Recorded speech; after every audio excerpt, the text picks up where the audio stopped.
welcome to Euronews, to this special live show zooming in on the French snap legislative elections. I'm Maeve McMahon, broadcasting from Brussels.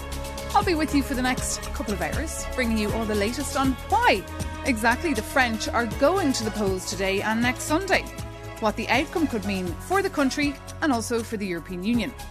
Our digital team is also on call tonight, live blogging as the projections come in. So keep an eye on Euronews.com or download our app. Because the question on all our lips, who will govern France for the next 5 years? And who will be the next Prime Minister? Whatever the outcome, President Macron has said he is staying put until presidential elections in 2027. Now, of course, the action is over in France, but the political drama is being carefully watched here in Brussels. So I'm happy to say I am not alone here in the studio. I'm joined by two European policy experts to make sense of the news as we get it in. So a very warm welcome to Elizabeth Kuipper from the European Policy Centre. Thanks for having me. Thanks for being with us. And also Etienne Soula from the German Marshall Fund. Thank you so much for spending your Sunday night and giving it up to be with us here on Euronews. And throughout the night, we'll also be heading over and back to the epicentre of this story, to France, a country of 68 million, the EU's second largest economy, where Euronews correspondents are standing by. We have Sofia Katzkenkova. She's at the electoral party of Jordan Bardella's Rassemblement National, so the National Rally, often referred to as ORN. Our Stéphane Crobet is at the headquarters of the party of the French President, Emmanuel Macron, his Ensemble pour la République. And our Melina Huetz is at the Place de la République in Paris, where the Nouveau Front Populaire, so the new Popular Front, the alliance of left-wing movements in France, will be delivering speeches throughout the night. But before we bring in our reporters and our expert guests, let's just rewind the clock. It's the 9th of June, the European Parliament election results are rolling in, and it becomes very clear that President Macron's Renaissance Party is getting a hammering and scooping all the seats, the far-right Rassemblement National. So, the French president called snap legislative elections, a two-round system to elect 577 deputies for the National Assembly. That's France's lower house of parliament. More details in this report. The Olympic Games have not even started, but France is already grabbing international headlines for political instability. J'ai décidé de vous redonner le choix de notre avenir parlementaire par le vote. Since the surprise announcement of President Macron, politicians have put their ducks in a row. Left parties cobbled together a group, the New Popular Front. It includes socialists, Greens, communists, the party of Jean-Luc Mélenchon, La France Insoumise, and even anti-capitalists. The traditional right, Les Républicains, are in a pickle. They tried to expel their leader for doing a deal with the far right, but Éric Ciotti won't step down. He even locked himself in his office and remains for now president of the party. Meanwhile, Rassemblement National is preparing to govern. Their president, Marine Le Pen, says if she gets an absolute majority of 289 MPs, Jordan Bardella should become prime minister. France would then enter a period of so-called cohabitation. President Macron would stay president, but his government could have a different political affiliation, potentially a Eurosceptic one, which could rock the boat with Brussels. So, a very interesting situation unfolding in France, very unpredictable. Let's bring in some analysis now with our guests. As I said, Elizabeth Kuipper from the European Policy Centre and Etienne Soula from the German Marshall Fund. You are the Frenchman here around the table, so we're going to start with you for some explanations really on how these elections actually work, because they're really 577 individual races or local rounds that include, of course, a second round next Sunday. So what should we be looking out for tonight? Thank you very much. I was told to try and keep it simple, to not put people to sleep on a Sunday evening. It is Sunday, of course, yeah. And so the way this works is you have a two-round election. To get to the second round, candidates need to gather 1/8 of the votes of registered voters in their district. This means that the higher the participation, the higher the chance of many people getting qualified in the second round. So based on numbers we've seen now, participation seems to be exceptionally high. So I think there's a very good chance that we will have a lot of people, of politicians that are qualified in this second round of the election, which will increase the unpredictability of the final result. And you mentioned the figure. I think we actually can show it there on our screens. We have it coming into us on that turnout figure because, of course, that's what everyone's eyes on was on this, to see whether the gamble, if you like, of President Macron paid off or not. As it stands, it seems that 59.39% of the French people went out today, the 49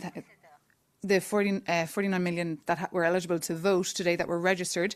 It seems that that's pretty decent, considering normally, Elizabeth Quipper, these legislative elections are not really such a big deal compared to, of course, the presidential elections.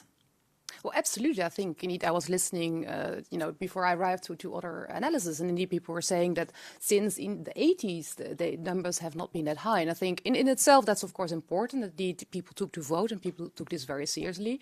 And I think that's especially interesting because, after all, these elections are a direct consequence of the European elections, where, again, voter turnout is often much lower because they're just considered differently. So in that respect, it will be very, very important also for the EU about what's going to happen in France this week, but more importantly also in the days to come, because as you said, I think also for a lot of listeners, the French system is quite difficult to understand perhaps, and also the dynamics of what happens between now and all the coalitions that we may be seeing at local level in the days to come will be really shaping the outcome of the elections next week, of the second round. Indeed, of course, that will be the big round, and we'll be live again here on Euronews with you to break down those results. Tonight, of course, is just round one, if you like. And of course, the magic number, Etienne, our viewers should be looking out for is 289. That's what the number needed for this absolute majority. Then, of course, you can legislate without having to negotiate. What happens if no party, though, gets this? Well, this is what I think a lot of analysts predict as like one of the more likely scenarios.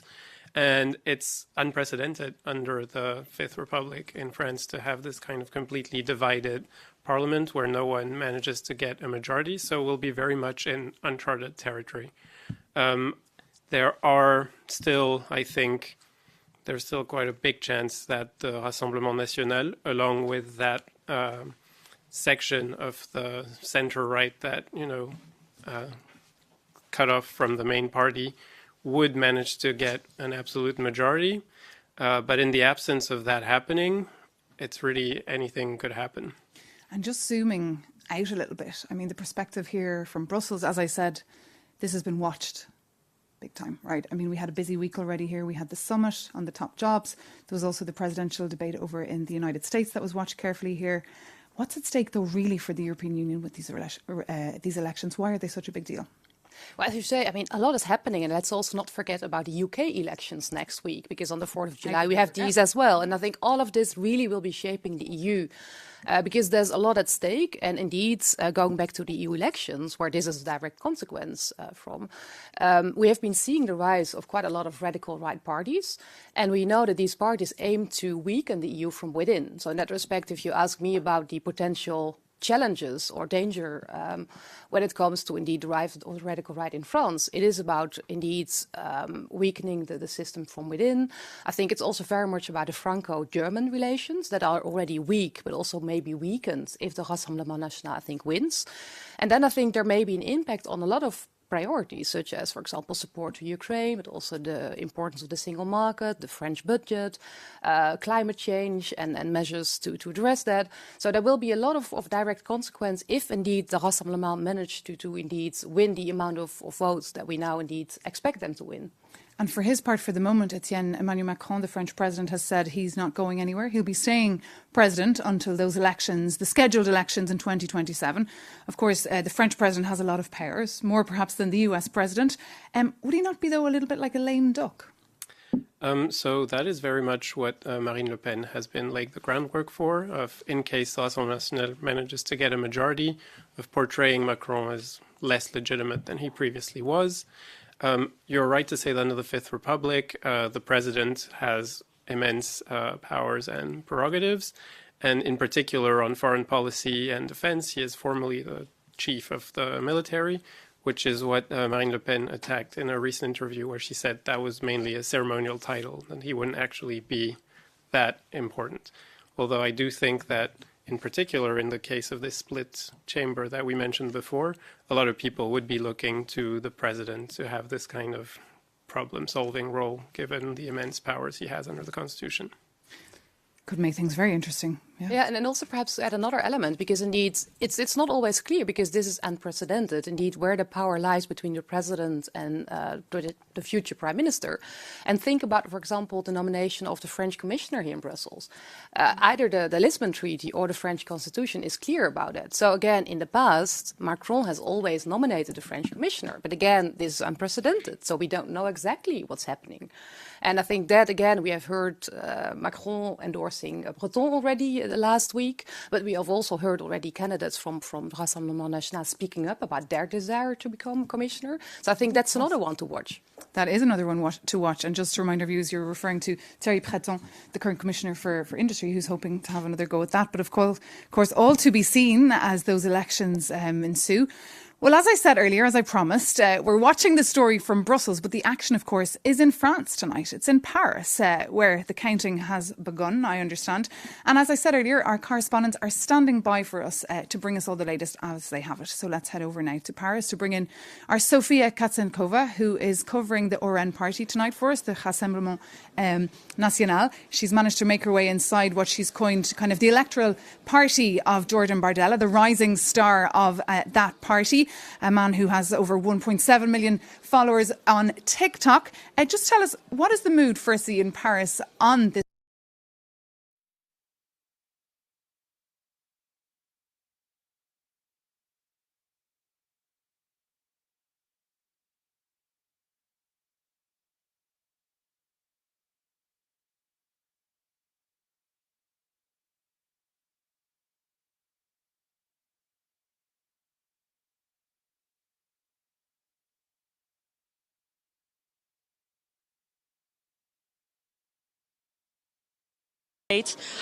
Is really telling of the fact that these elections are both important for the French, but also very divisive.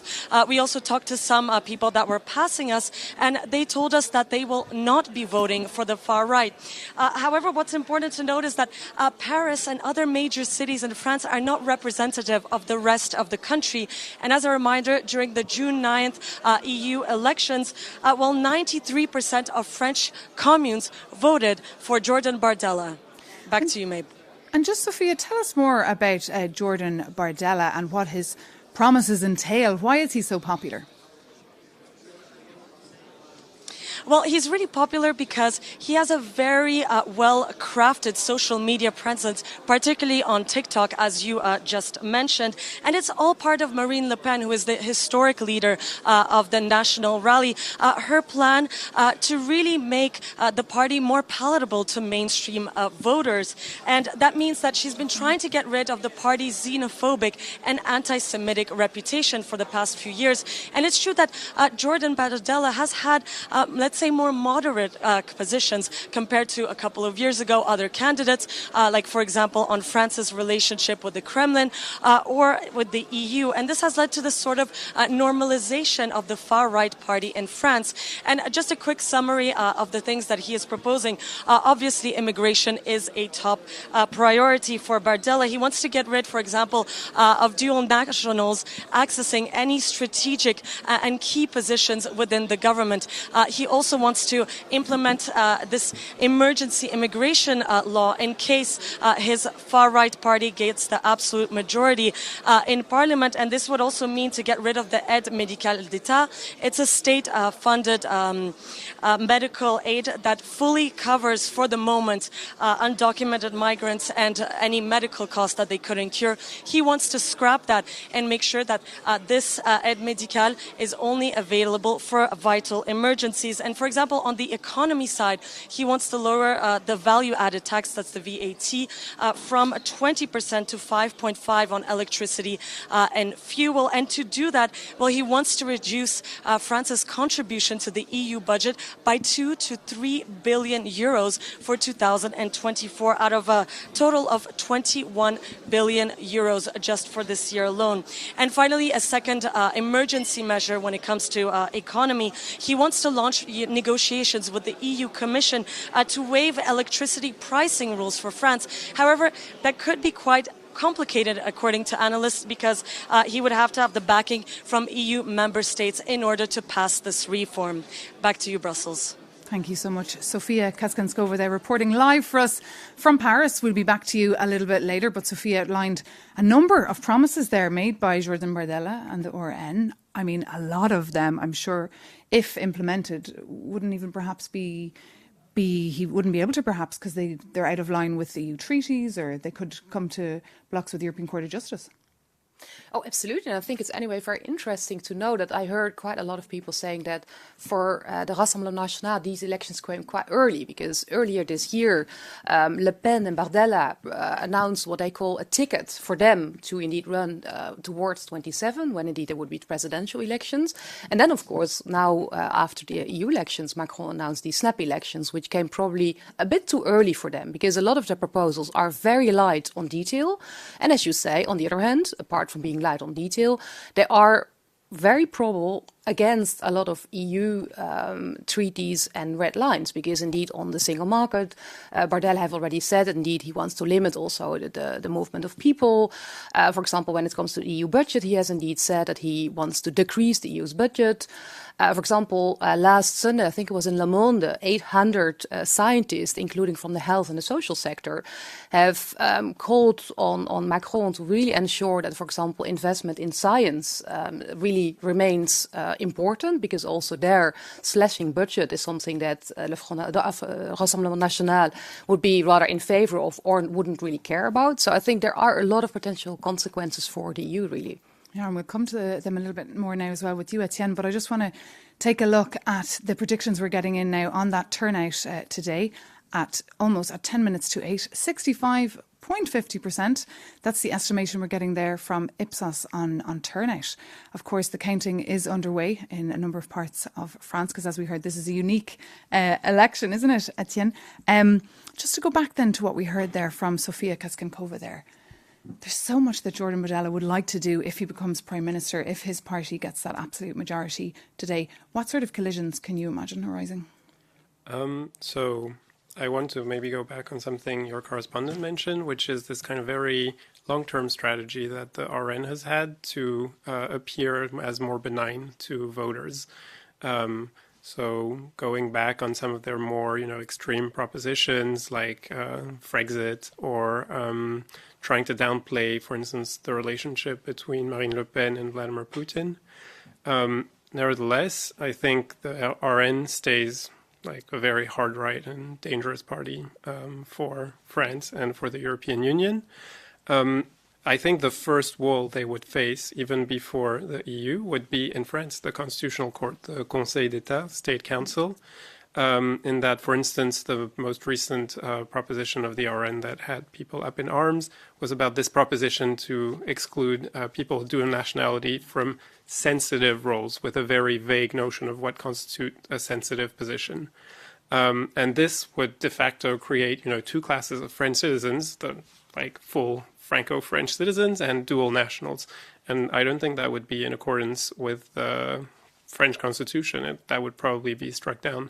So then the question becomes, what kind of maneuvers would the RN have to do to weaken, those guardrails within France, and then in a second time in the EU and in the broader international system, to be able to fully enforce their dangerous program. A lot of very pertinent questions, but also many tonight pondering whether it was wise of the President Emmanuel Macron to call for these snap legislative elections and have as well such a short campaign. To find out what the mood is like at his headquarters, his Renaissance party, our Stéphane Krobbe is standing by for us tonight. Stéphane Krobbe, welcome to the show. Lovely to have you with us. So what is the atmosphere like? Are people feeling supportive of these calls of Emmanuel Macron to hold these snap legislative elections?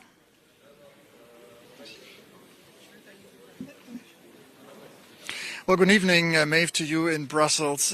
What I can tell you about the atmosphere here is that we're switching slowly into crisis mode. There are several signs to back this up. But first of all, as you can see, we still haven't managed to get inside the building, officially for security reasons. So behind me, along the street, you see dozens of national and international camera crews blocking the street and waiting to get in. And then I heard virtually seconds ago that Prime Minister Gabriel Attal, the sitting Prime Minister and candidate of Macron's Renaissance Party for the centrists, is not speaking here tonight, but rather in Matignon, the seat of the Prime Minister. So a lot going on here. We don't really know what's happening, but of course we'll keep you up to date on this, Maeve. Interesting, isn't it? It just shows you how, they literally had no time to organise themselves, obviously, for tonight, and hence the reason that you're stuck outside and not even able to get into the building, Stéphane Krobbe.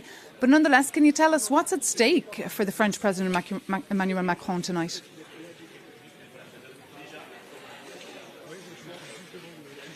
Well, you asked me what people of his party, elected officials and party people think about the idea of calling snap elections.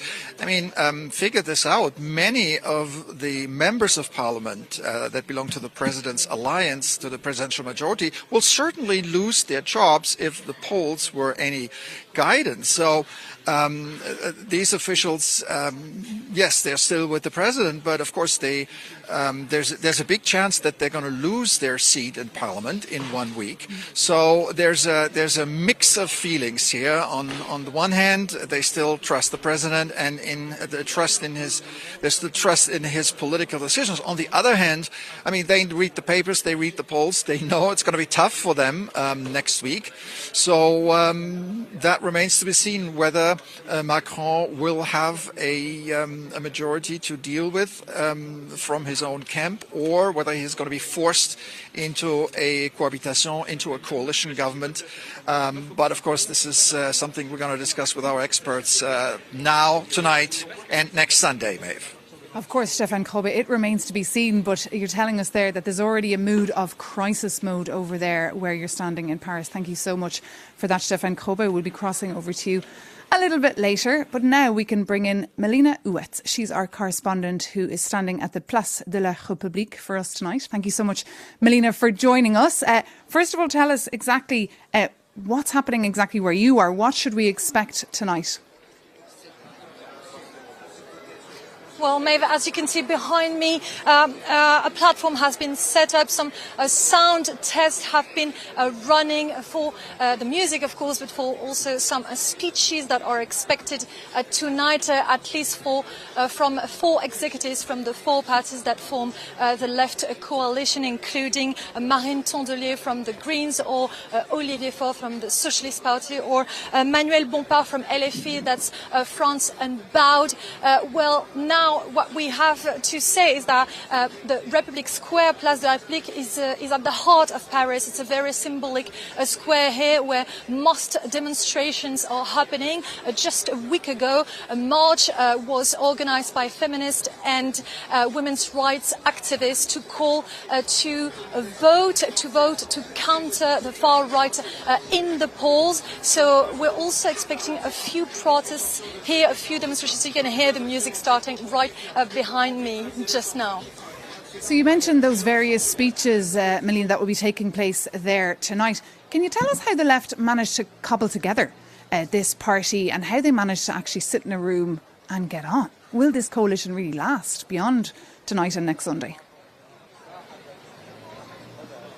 Well, what we know as of now is that the left knows how to get together like no one else, but we don't know where they're going really, and that's a big question mark right here. For instance, there are no clear front runners to become Prime Minister. You've mentioned earlier Jordan Bardella as an obvious choice for the Rassemblement National. Well, it's not the case at all on the left coalition. If they were to succeed in taking control of the National Assembly, and that's a big if at that stage, selecting a Prime Minister would be, the first test for party unity. So that's one thing. You have to remember that 3 weeks weeks ago, a few days only ahead of the European elections, insults were raining down for all parts of the left, from Jean-Luc Mélenchon's party LFI, France Unbowed, all the way to the socialist-backed candidate Raphael Glucksmann's supporters. There have been many dissensions within the party and within the coalition. Most of the people that I talked to in the past few weeks who are left-wing voters told me that they were really eager to cast their vote to counter the far right, but they didn't know for whom they would be voting. That's a big question mark here again. The only thing that really brings them together is the will to, as we say in French, faire barrage. It's a really hard expression to translate into English, but that's basically a dam to hold back the far right. Whether this dam will hold or not in the next few weeks or few months remains to be seen. It certainly does, Melina Huet. Thank you so much for that live update from the Place de la République and for all those details as well on this left-wing alliance, which was quite interesting how they managed to get together so fast and really agree, which, as she's mentioned there, the plan is, of course, is to make sure that RN doesn't get into government. Absolutely. Maybe where I would push back a little bit is in the idea your correspondent suggested that the left unites like no one else. I think no one expected the left to unite, and especially not Macron, when he called this surprise decision of a dissolution that surprised his own camp first and foremost. Everyone was expecting the left to fall apart. During the European elections, the centre-left, led by Glucksmann, and the more hard left, led by Manon Aubry, were like sniping each other consistently. And so that they suddenly all got together, including the Greens, the Communists, and like some smaller parties, came as a big surprise to everyone. And do you think they'll be able to stick together? Well, I think, as you said, I think we've all seen it. I think that the left has a track record of not great internal coordination, to say the least. I think also last week 5 MEPs from Mélenchon's party, so the rather ultra-left party, has been expelled. Again, also the fact, I think your colleague Sophia mentioned it, the fact that they haven't come up yet with a candidate to become the prime minister, if possible. I think that says it all, that there's a lot of different factions. I mean, for example, former President François Hollande is now running again. And he comes from a very different wing than indeed Mélenchon. So I think there's a lot of differences within the group or and I think if you compare what NUPES indeed didn't manage to do, I think it doesn't bode well per se for the coherence within the Front Populaire. They certainly need to start taking decisions and taking them fast. Who do you think they could appoint or put forward as a potential candidate for Prime Minister? I think what will probably be a big difference from the NUPES to the Nouveau Front Populaire is that if you have a significant chunk of the National Assembly that is now in the hands of the far right, there will be a kind of, rally against the far right reflex that is usually very strong in the left-wing camp. And also, compared to the previous alliance, the center-left in this current coalition has a much bigger weight proportionately to the harder left from France Insoumise. So what I think is at this point quite likely is that they wouldn't have Mélenchon as prime minister. Even people from the Greens party, the center-left, and even from his own party have kind of put out a statement saying that he wouldn't be able to rally people properly. So while he's been, like a lot of the opponents of the Nouveau Front Populaire have put Mélenchon as this kind of scarecrow figure of if you vote for the left, you will have him prime minister, I think that's not likely. Who that will be, I think, remains an open question. A scarecrow figure, that's a nice visual for us there. Exactly, but I think, content is also important because it's true that indeed persons are rather divisive, but I think also the program that they come up with is rather left-wing. So I think indeed for a lot of French, it is indeed between two blocks. I mean, the other day, indeed people were saying, well, it's really about 3 blocks, but what I see is rather 2 big blocks and a weak center. And I think for a lot of French people, it's really between one radical and another radical. And I think that is going to be so interesting just I think shortly that we know indeed what the scores look like. Because again, I think in terms of content, also in the impact for the EU, also the Nouveau Front Populaire will have a big impact on the EU and also the economic situation of France. Because again, it's a rather left-wing program. And also that is important for people between the choices that they have. Elizabeth Quick, they're putting it really out what's at stake. It almost feels like we're watching a football match. It's rather nail-biting. You said the results, and in fact we have the first results. It is 8 o'clock local time, and according to Paris Interactive, we can tell you now what the first projections are for the outcome of the first round of these votes. We can confirm that RN, so Rassemblement National, the group of Le Pen, is taking the first position there with 34.2% of the votes, followed by the Left coalition. And then on third position, the party of Emmanuel Macron on 22.4%, followed by Les Républicains on 10%. So Les Républicains, of course, are the traditional Christian Democrats, if you like, the traditional right party, the party of the former President of France, Nicolas Sarkozy. We haven't mentioned them a lot because, of course, as you see, they've gone down a little bit in popularity. But interesting there to see there the first estimations of the first round of those snap legislative elections. Rassemblement National coming up there on top at 34.2%, Nouveau Front Populaire at 29.6%, and then the Ensemble pour la République 22.4%. So actually, the polls had kind of put Ensemble pour la République much lower down there. So what would be your reaction there, Etienne, to those estimations? It does seem like pretty much every party overperformed compared to the predictions. I think you're right that the majority party will probably be happy that they have avoided a complete disaster. What I have to caution against is, given this two-round system, this first result doesn't actually necessarily reflect the distribution of seats in the final assembly. So while the RN will probably be very happy with their result, the left-wing grouping will also be happy. It doesn't say at this stage that they will each have 1/3 of the seats, given the dynamics in the second round. So basically we're telling everyone to tune in again next Sunday, right? I mean, this is just a little indication. Yeah, and I think also what's important to note is that high turnout also leads to a very different picture than perhaps would have been the case with low turnout. Because I think what perhaps also was part of Macron's gamble when he announced these elections was indeed that lower turnout usually benefits the mainstream parties, and has also in the past indeed really not benefited the Rassemblement National. But I think given the fact that now with high turnout there's more candidates at national level, so again the likelihood that the Rassemblement National benefits from it is higher than in another situation with lower turnout.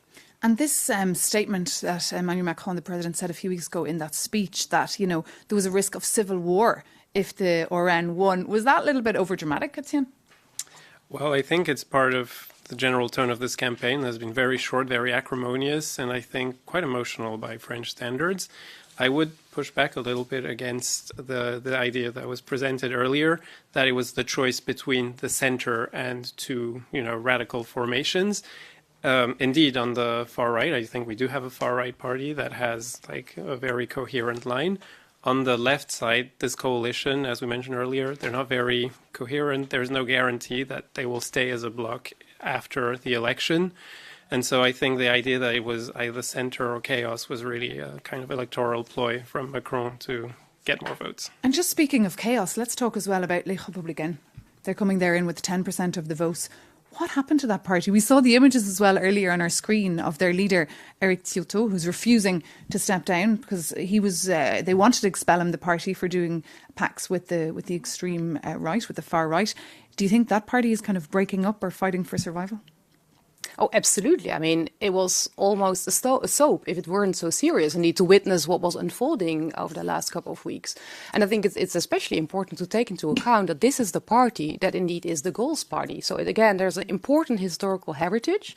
And as you say, I think you clearly can see the splits from the part that indeed is supporting the radical right, and indeed the other part that now I think needs to look also for new alliances. Because if you think, for example, about the fact that Michel Barnier, who is known here in Brussels as the Brexit negotiator, also has been calling also online and in appearances that he made on really ensuring indeed that they stick to their tradition. And I think therefore, again, also for them, it will be quite important at the local level in the days to come to see what kind of alliances they can make. And your take on that question? Absolutely, and there is very much a kind of division within the Republicans between, as Elizabeth mentioned, the kind of historical, Gaullist tradition people like Barnier, there was former French Prime Minister Dominique de Villepin, who are calling, in case of a second round where you have a choice between the far right and another party, to systematically vote against the far right, even if that meant voting for the left-wing coalition. Whereas on the other hand, you had Bellamy, who was leading the Republican list in the European elections, who made the exact contrary call, saying that he would rather vote for the far right over a left-wing coalition.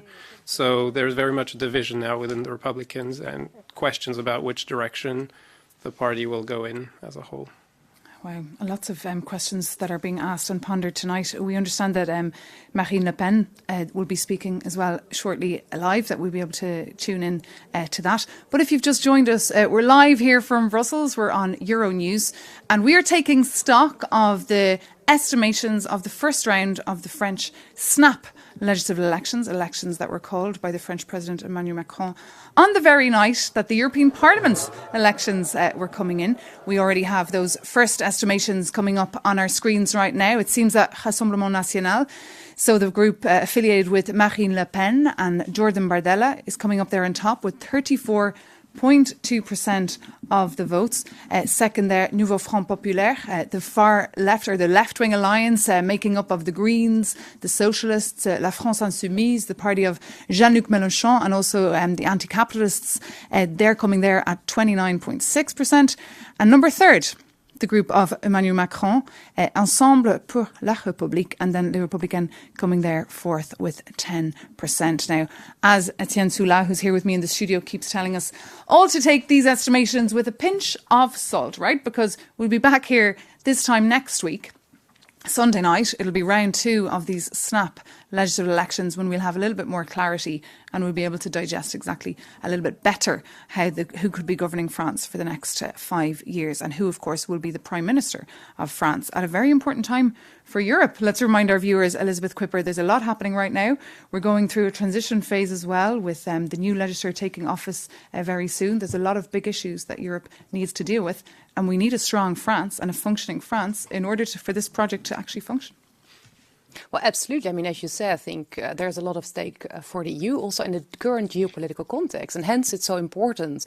As we said before, there is the transatlantic relationship where also we may see changes. There's indeed elections in the UK.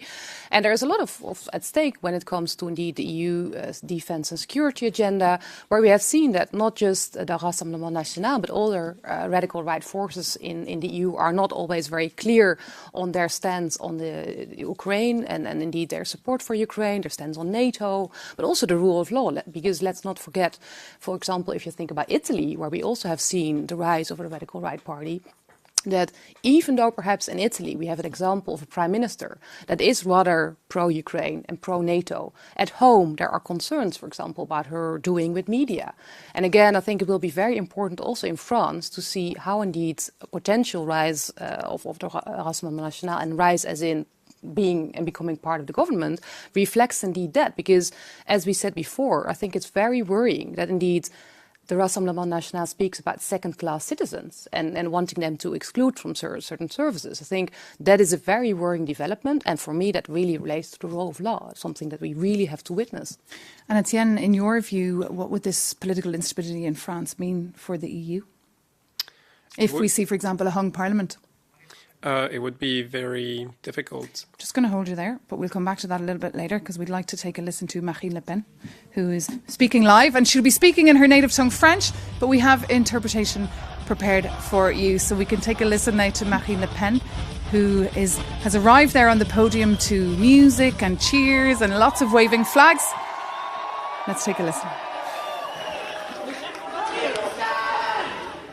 La démocratie et les Français ont placé le Rassemblement National et ses alliés en tête. Placed the Front National and their allies in the lead and have almost erased the others. First, as a political person, I'm very happy about this high turnout, which gives some strength to the results. And so the French people have demonstrated without ambiguity of their will to turn the page after 7 years of power, which has been corrosive and despising. We thank the voters and we welcome this vote, which is the first step to the alternative, a vote of trust, which is an honor for us and an obligation. And especially I have a thought for the voters in the Pas-de-Calais in the north of France who have voted for me. And yet, nothing is to be taken for granted, and the second round will be decisive, because we might fall into the hands of the coalition NUPES 2 and its violence, anti-Semitism and anti-Republican values from the NPA, the community groups led by Mr. Mélenchon as the Prime Minister. Decisive, especially to give Jordan Bardella the absolute majority at the National Assembly, so that next week we can start managing France and bringing unity and national concord. In democracy, nothing is more normal than the political alternation. To carry out the reforms that the country needs, we need the absolute majority so that Jordan Bardella in 8 days from now is appointed as Prime Minister by Emmanuel Macron. So it's, of course, there will be some people who will have some maneuvers to prevent this alternate power. This is why, dear friends, I call you to renew your vote if you have chosen our candidates for the first vote. If you have made a different choice, I call you to join Security Unity option on Sunday by voting for the candidates of the National Rally. You can vote for Fraternity Energy to be one. In the following days, please beware of those who use fear and threats, who want to maintain a system that failed and that has lived. No French citizen will lose their rights. The rights will be guaranteed, on the contrary, and as soon as the situation allows it, new rights will be created for the benefit of everyone. Dear citizens, today hope is born again on the 7th of July. Please mobilize so that the people can win. Vive la France! Vive la République!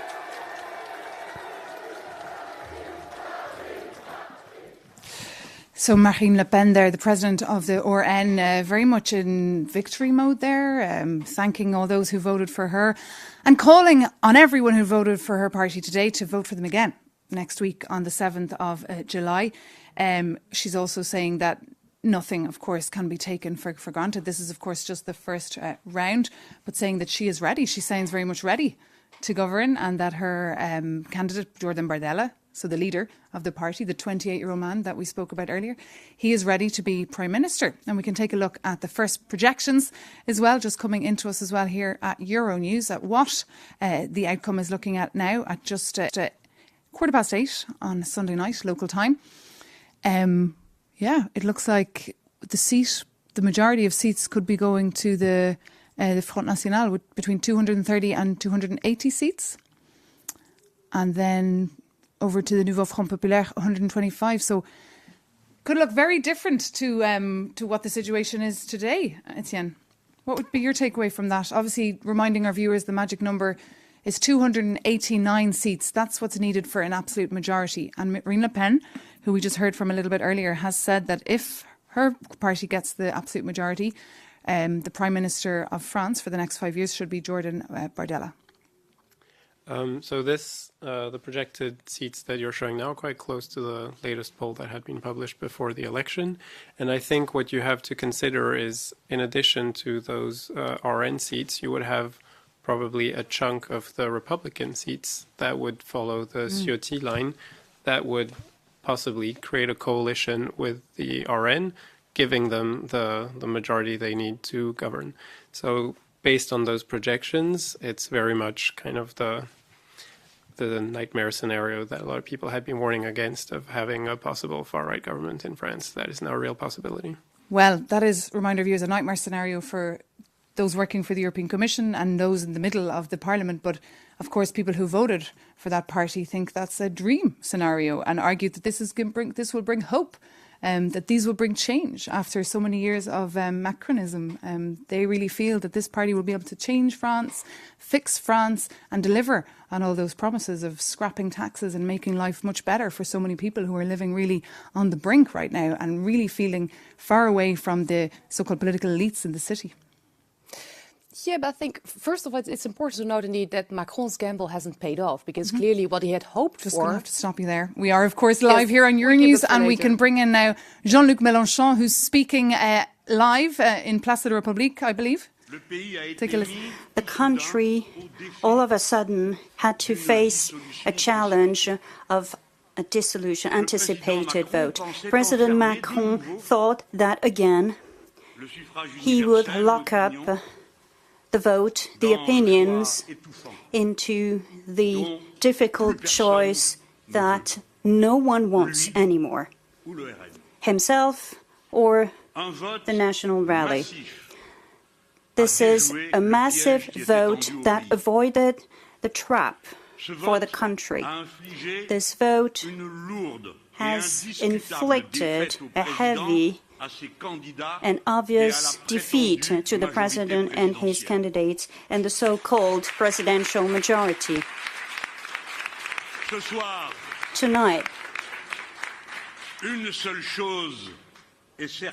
one thing is for sure.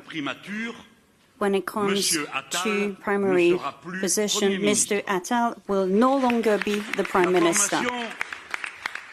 The new Front Populaire formation, in 3 weeks, set up in 24 hours on the first round, our shared program, and today this increase in participation have avoided this trap. It is worth noting that the huge progress of the high turnout is a reality thanks to the massive action and the commitment of the youth and the popular neighborhoods.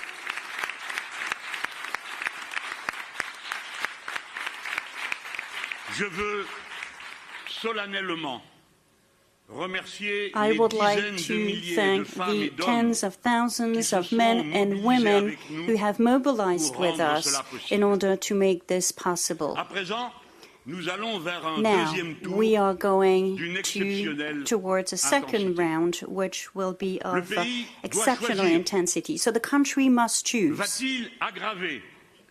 Will it make the worst divisions worse, social inequalities, differences of religion, in the color of the skin, of social or geographical origins, or will the people get together to be one people, dedicated to mutual aid and the common good, without any prior conditions? This is the choice you have for the second round.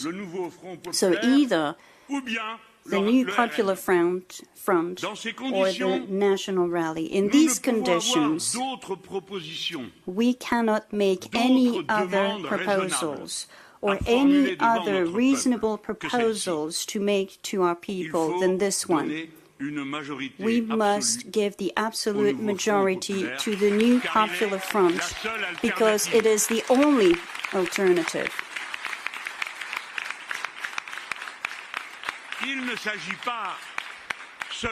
It's not just about voting against or not just trying to block. It's about voting for another future respectful of any human being and all the living.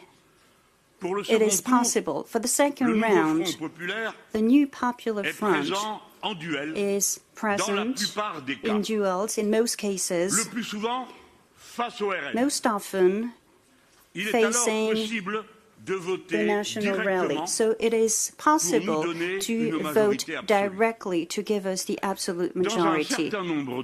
In a certain number of cases, there might be 3 candidates according to our principles and according to our consistent positions in all the previous elections.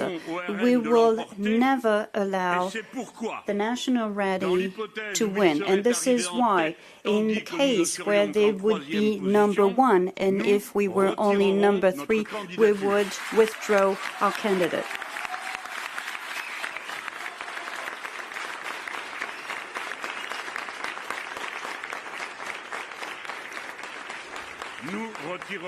We will withdraw our candidate. In all circumstances, wherever, in whatever case, our directions are clear, not a vote, not one more seat for the National Rally.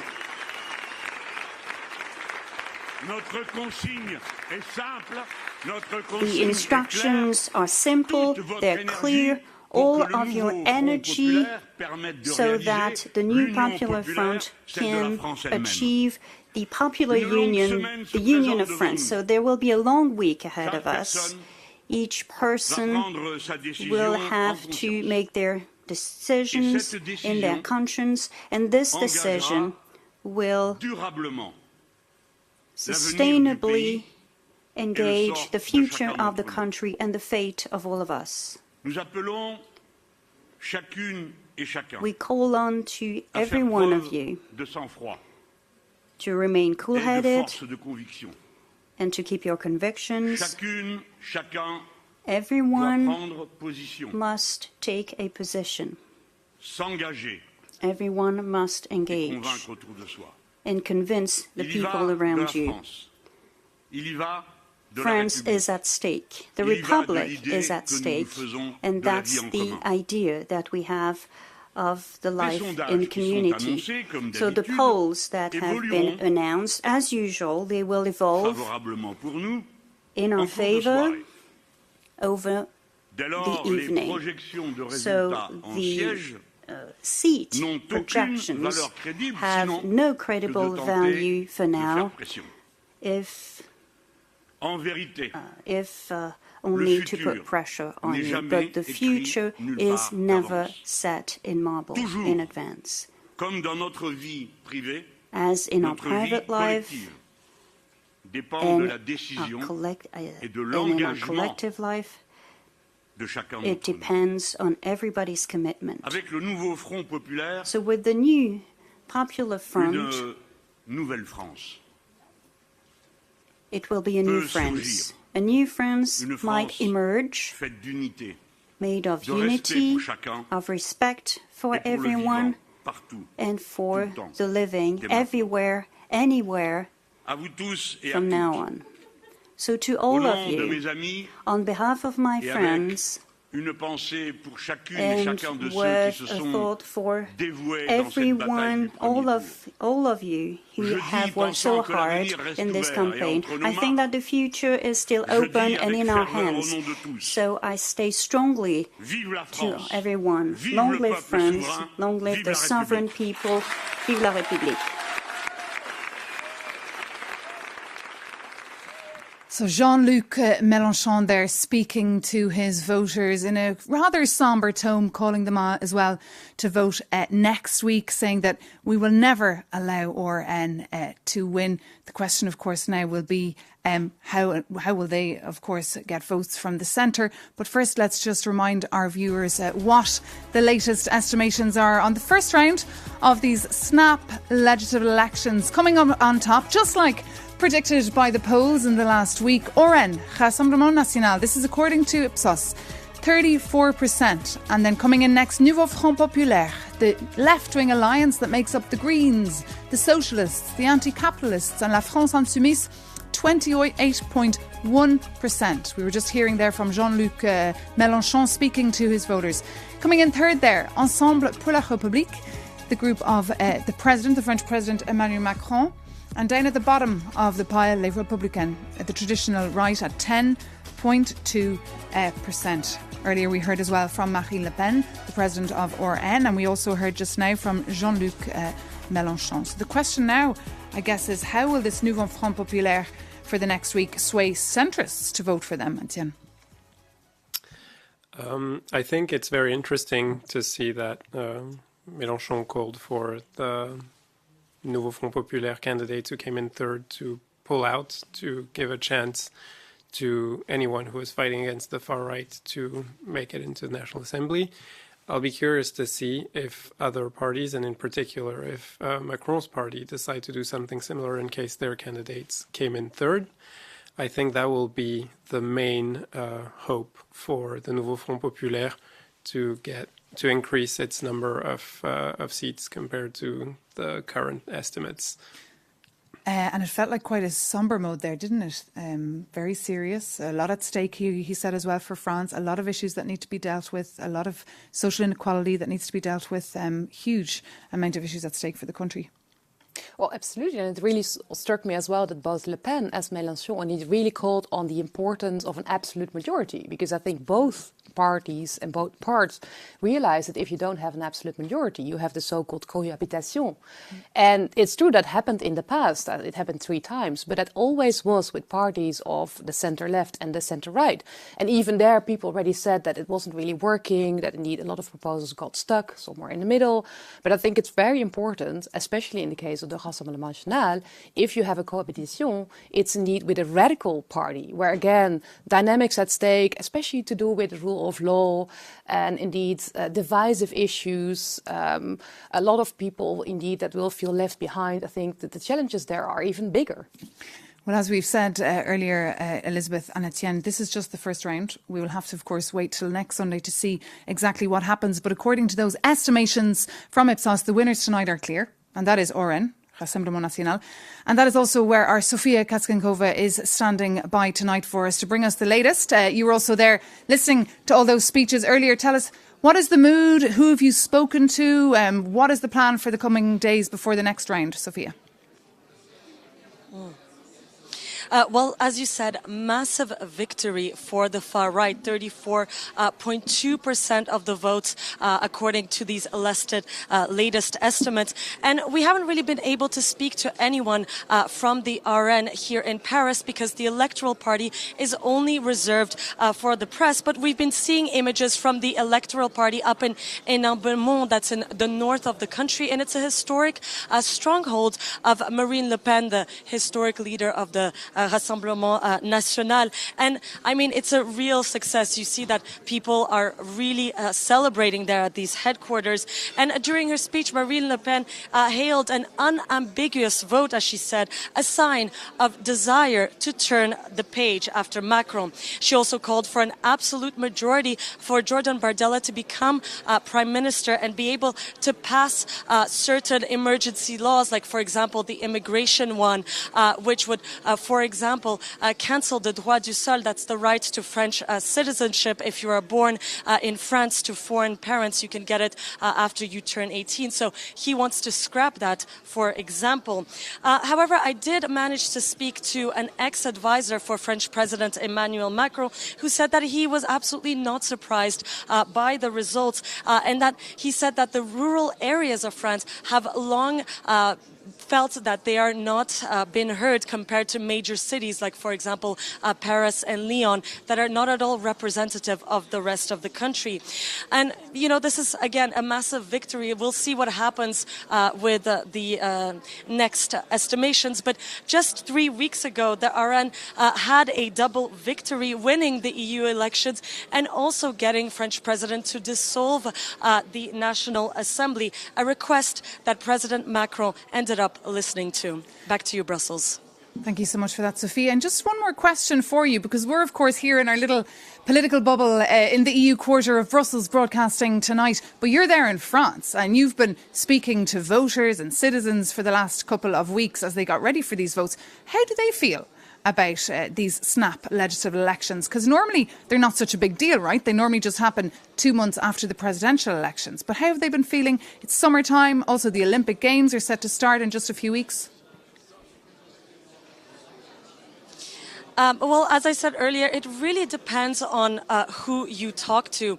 And a couple of hours ago, we were on the Champs-Élysées, arguably the most famous avenue in the world. And we saw that quite a lot of stores have been setting up barricades because they're scared of potential riots here in Paris after the results. And I think this and also the high voter turnout that you just mentioned here, Mabe, well, it shows how important these elections are, but also how divisive they are. And we managed to speak to some people right before entering this electoral party, and most of them told us that they will not be voting for the far right. But once again, as I mentioned it, Paris and other major cities are just not representative of the rest of France. And latest example, before this first round of legislative elections, we saw it during the June 9 vote for the EU elections here in France. 93% of French communes put the RN first. Back to you, Brussels. Thank you so much. Sophia Katskin-Sova reporting for us there. Live from Paris. We'll be back to you a little bit later. Interesting to hear all the live updates from her. Of course, she's been following the story as our French correspondent for the last couple of weeks. But just to go back to Le Républicain, we're hearing, Etienne, they're planning not to give any voting instructions for the second round.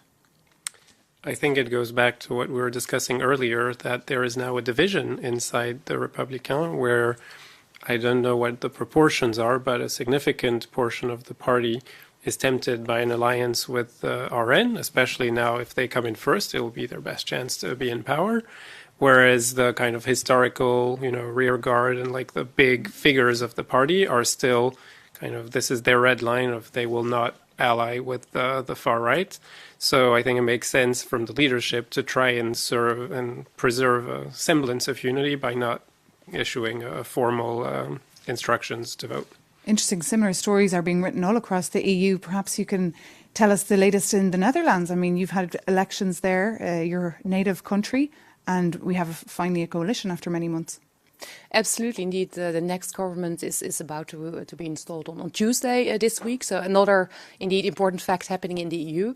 And I think you see trends that are rather similar, indeed, across these countries. Because also in the Netherlands, indeed, a lot of focus during the election campaign has been on migration, similar to the French debate. And I think what you see that a lot of these radical right parties are doing is not necessarily coming up with solutions, but really just exploiting problems. And one man who says he has a lot of solutions is Jordan Bardella. He is heading up to the podium now to speak to all those who supported for him, members of the party and fans who've gathered there, where Sophia Katskin-Sova is also for us tonight. He's getting ready to speak there, and we will be bringing you his words, Jordan Bardella's words, live to you. He'll be speaking in French, but we have interpretation. Take a listen. From the Continental France Overseas Department and from abroad.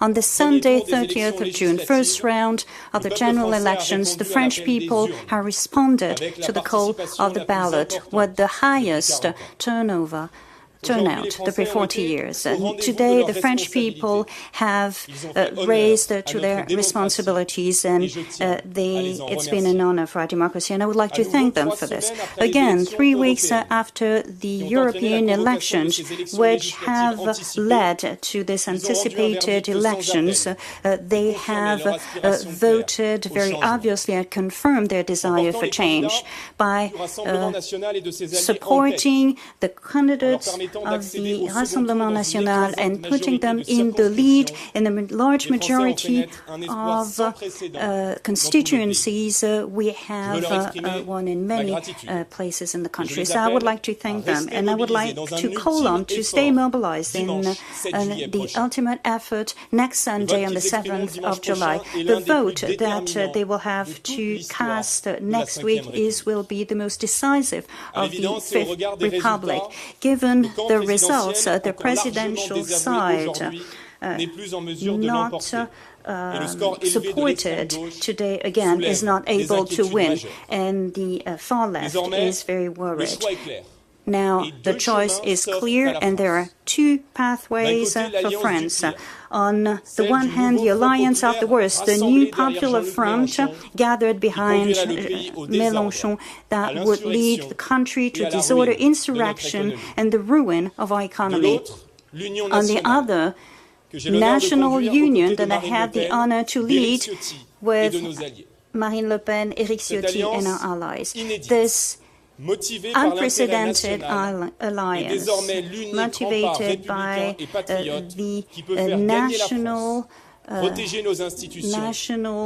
desire to re-establish security, to have fiscal peace, and to go back to work. So the left decided to choose community candidates which are listed on the suspect list of the police. And they want to unarm the police, to open wide the doors to immigration and to get rid of the law against Islamist separatism, so without any morale, as an insult to our values. Mr. Mélenchon represents an existential risk for our nation. So today I call on to all French citizens who have dear in their heart the country of France, and to make the national union win in front of those who want to divide us, to disrupt public order and betray our values. So if next Sunday the voters give us the absolute majority, I want to be the Prime Minister of all French citizens, listening to every one of you, respecting oppositions, open to dialogue, and to be very careful about the unity of the nation at any moment. I want to be the Prime Minister of daily affairs, putting in my top priorities the purchasing power, re-establishing order and security everywhere on the territory, and of course taking care of our migration policy. I want to be a cohabitation Prime Minister, respectful of the Constitution and of the functions of the President of the Republic, but I will be very strict on the policy we will implement at the service of France and of the French people. 7 days separate us from a historical choice, and I hope that the second round campaign will take place peacefully, honestly, respectfully of the institutions of democratic rules. To all French citizens, I would like to say that I will always be the guarantor of your rights, your freedom, and our Republican motto that unites the whole people of France in a single promise: equality, freedom, equality, fraternity. Time has come to put at the head of the country some leaders that understand you, that gives you a lot of consideration, and that love you as much as they love France. Next Sunday, victory is possible, and the alternative is at hand. France and the Republic must win. Let's be united, let's be together, let's be mobilized for the change. Long live France, vive la République. That was Jordan Bardella there, speaking live in Paris to his fans and voters. His party, RN, pretty much coming out first tonight in those first estimations that we're getting on round one of these snap legislative elections taking place in France. Snap elections that were called by the French President Emmanuel Macron just a couple of weeks ago. In fact, on the eve of the European Parliament elections, when Emmanuel Macron realised that his party was doing very badly and scooping all the votes was the RN, he decided to take that risk and call for those snap legislative elections. And as you can see, we have those first estimations coming into us tonight on just the first round, may I add, coming in from Ipsos, with RN coming up on top with 34%, followed by the NFP, so the Nouveau Front Populaire, at 28.1%, and then Ensemble pour la République, the third. And Nouveau Front Populaire are represented by a number of different political groups from the left, the Socialists, the Greens and the Anti-Capitalists. And tonight they're staging a number of different speeches in the centre of Paris at the Place de la République. And that's also where our Melina Huet is standing by for us tonight, soaking up that atmosphere and listening in to all the speeches as they come in. Melina, tell us exactly what the atmosphere is there and what is kind of the word on the Place de la République tonight. Well, just before we dive into Jean-Luc Mélenchon's speech, can you just take a quick listen at this? these are the songs that have been playing for 1.5 hours now, and all the songs that have been played right here have been chosen really carefully. In a sense, they are political songs, or at least that they have a political meaning. Right when Marine Le Pen was giving a speech, they aired a song from Diams called La Boulette. It's one of the most famous, most known songs here in France. It's basically an anthem for a whole generation in the 2000s. And during, like in this song, the rapper, the singer Diams is literally insulting Marine Le Pen. So that's no coincidence there that it was aired during Marine Le Pen's speech. Now, most people here are either listening at Jean-Luc Mélenchon's speech, were listening at Jean-Luc Mélenchon's speech on their phone, or they were just enjoying the music. For those who were listening to Jean-Luc Mélenchon's speech, some of them back in the headquarters at LFI were just applauding, as our correspondent Lorraine from the web department told me. But right here, people were just carefully either listening to the songs or the speech, and what Jean-Luc Mélenchon said and insisted on is quite interesting, because he obviously insisted on how quickly the Nouveau Front Populaire gathered and found an agreement, so it was expected. He talked a lot about the second row, of course, that it would be intense. He said multiple times that it's either going to be the Rassemblement National or the Nouveau Front Populaire. In a sense, he said that it's a duel now. Something that's quite interesting, and as your guests have mentioned it, is that he clarified his position on the triangulaire. You know, it's when you've got three parties, and then you've got a three-way race. And he hadn't been very clear about his position before tonight. He said that none of the votes would go for the far right, but he never said that the candidate placed third would have to withdraw in case the first or second candidate would be from Le Rassemblement National. It's now done. So he insisted on this faire barrage that I was talking to you earlier, the fact that they want to counter the far right no matter what. Very interesting there to hear the reference to those songs, Melina. But also, who are we expecting to hear speak behind you later on tonight as well on that podium? Yes, a few people are expected to talk right behind me. We just don't know when. Interesting thing is that most of the four parties are gathered somewhere else right now because they were just too numerous. They tried until the very last minute to find a headquarter, to gather the four parties together, to welcome all the journalists, but they couldn't manage because it was just too many of them and too many of us. So they had to find four different places and to decide on reconvening right here where I'm standing right now later on tonight. So four people will be speaking, four executives at least from the four different parties, including the Greens and LFI's France and Baud, of course, and the Socialist Party and the Communist Party as well. We don't know when. We just know that we're going to be hearing a lot more of these songs until they do. Will you enjoy the music in the meantime? And we'll come back to you a little bit later, Melina Huet, for those speeches and for your analysis. Thank you so much for that. And I think the most interesting point, probably or the takeaway from the left, is these calls for the withdrawals of the candidates who came in third in order to multiply their leverage against the National Rally, or the RN, the Rassemblement National.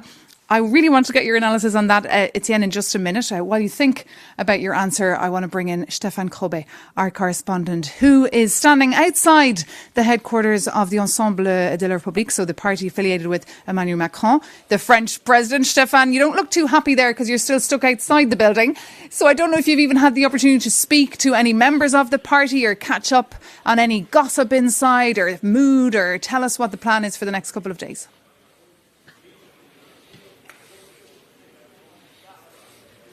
Well, I wish I could tell you anything. There's certainly no music here, no speeches, no prep talk, no reactions, no statements. The party officials I spoke to earlier tonight have gone back to their bunker-like building, and we haven't heard from them after 8 o'clock. But you know, one thing is certain: total consternation. That's about the mood here. And the reality is sinking in that the curtain is coming down on Macronism, and that Macronism is going to be a thing of the past very, very soon. We don't know whether it's going to be a far left majority in 1 week or a far right majority, but one thing is absolutely certain, and that is that Macron's centrist liberal party and the alliance of parties has almost been squeezed out of existence tonight. And so it is understandable that nobody wants to speak here. But the result that a little over 20% of voters voted for the government, that is quite a shellacking. And even the most pessimistic party officials did not expect that. So with that, Maeve, I wish I could tell you a little more joyful stuff, but it's not coming from me tonight. It's not coming from you. Very sombre words there from our correspondent Stefan Groba, which is a very tricky night for the party of Emmanuel Macron, the Ensemble de la République. Emmanuel Macron decided to call Stefan for these elections a couple of weeks ago, these snap legislative elections, giving the country a say, giving France a say. But there's so much at stake for the country, Stefan. I mean, we're talking about the second biggest economy in Europe, the seventh biggest economy in the world. I mean, the financial markets, I mean, obviously they're not open today, it's Sunday, but they've been pretty spooked out as well all throughout the week, potentially figuring that there could be eventually instability in the Eurozone, and there's also a political vacuum in the centre of Europe, of a country that's meant to be driving, of course, this European Union alongside Germany.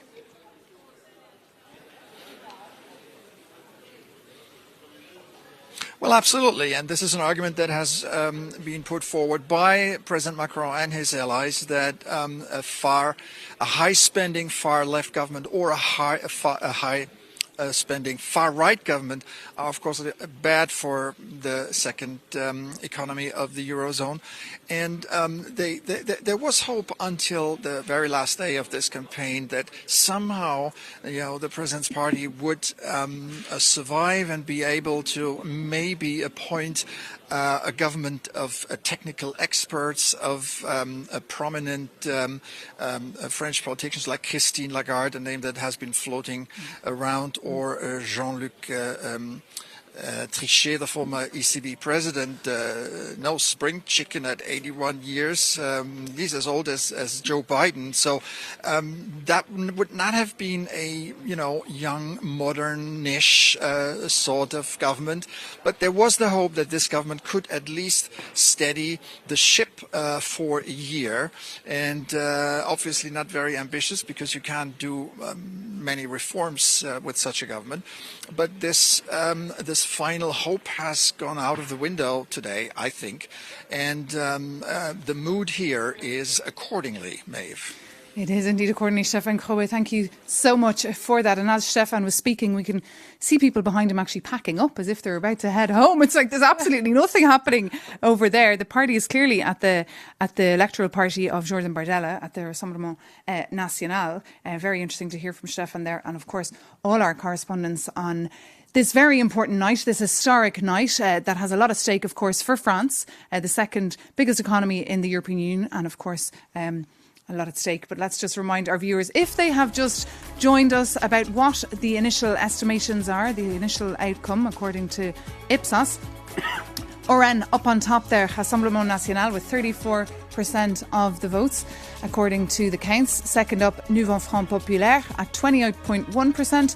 Followed by Ensemble pour la République at 20.3%, and then Les Républicains at 10.2% of those votes. But it did seem that we had a pretty high turnout, relatively high turnout today in the first round of those elections. It remains to be seen if the French will be mobilised as well this time next week, when they'll be called as well to vote in a second round. So let's bring in our guests. I'm joined here in the studio by Elizabeth Kuipper from the European Policy Centre, and also Etienne Soula, who's French, but also an expert on the European Union, working here for the German Marshall Fund, so covering all things foreign affairs related and, of course, EU issues.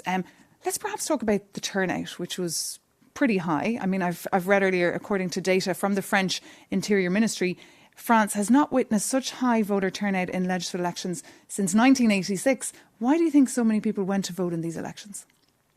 Well, clearly for the French voters, a lot is at stake because indeed, as we discussed before, it's really about indeed the radical right and the more radical left, parties on the left that are not very coherent and presenting themselves as a bloc. And indeed, in the middle, it's clearly the center that has been emptied. And I think that is very important also when it comes to Macronism and what your colleague Stefan said earlier. I think not only has Macron's gamble to call for these snap elections not played out, but I think also broader, the fact that he created back in 2017 a party and indeed a center party by emptying the center left and the center right. I think that is a very important point to mark. And I think it shows that any resilient democracy needs center parties. And I think that is a big mistake, which now seems to backfire. And when he did bring about that party, he brought about so much hope. Right? He had so many ambitions as well to reform Europe, to open up the treaties, to change it, make it work better for the citizens. But it seems it's not working.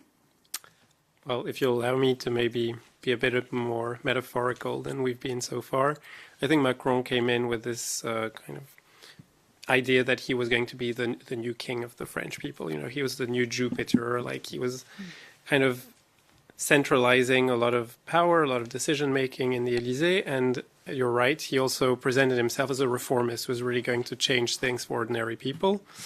I think the yellow vests first, and much more recently the pensions reform that was, opposed by a large majority of the population, but was still rammed through Parliament, turned the tide against him slowly over the course of 2 mandates.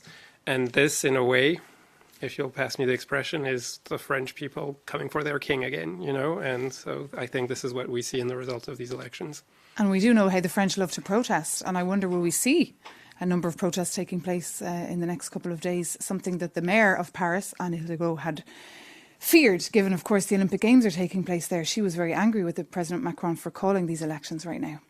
Absolutely. I think also building on what you said, I think Macron as a person is very much standing in the way of his own policies, and in a way that is very tragic, because if you look at the data, for example, France is one of the countries in the EU that has the highest spend on social protection. Unemployment has not been as low as, the lowest, I think, in Macron's term, and the lowest since 1982. I looked it up, actually. So in that respect, again, the fact that the populist parties are exploiting problems and presenting it as if problems are very grave in France.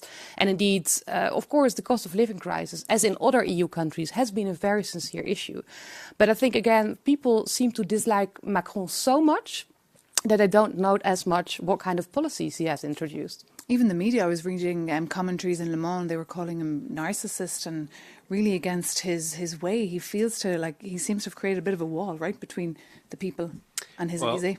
I think the last circle of people who were defending him has dissipated after this dissolution, because the consensus now seems to be that he took the decision very much alone with like a little group of advisors who were not ministers or elected officials, and that the elected officials and ministers of his own party discovered this, after the decision was made.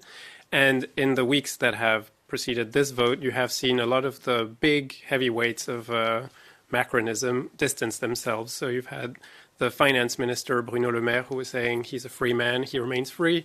The interior minister, Gérald Darmanin, same, he's a free man, he remains free. So in a way, the writing was on the wall for a few weeks already.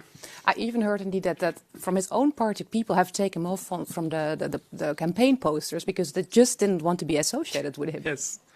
Wow. And in all the debates, the only people who were not mentioning Macron were the people from his own party. Did you watch those debates this week? I watched the most recent one between Jordan Bardella, Olivier Faure, and Gabriel Attal. Yeah. And what was striking in that debate was how, Gabriel Attal was the only one who wasn't mentioning Macron at all. So Bardella was attacking Macron, Olivier Faure was attacking Macron, and Gabriel Attal was just talking about the government's successes and their policies, but never mentioning the president by name. Well, Gabriel Attal will be speaking live a little bit later. We'll be tuning in for that. But Emmanuel Macron, the president himself, has also promised that he'll be convening in the next couple of days to take stock of the outcome of the first round of these legislative elections. Do you think he could try to convince the Socialists and Greens, perhaps, to form a government?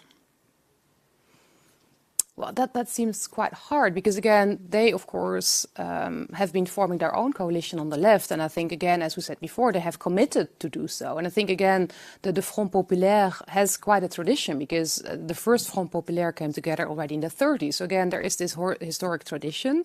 And even though the left has not shown to really work together very well the past couple of years, there now seems to be a huge determination.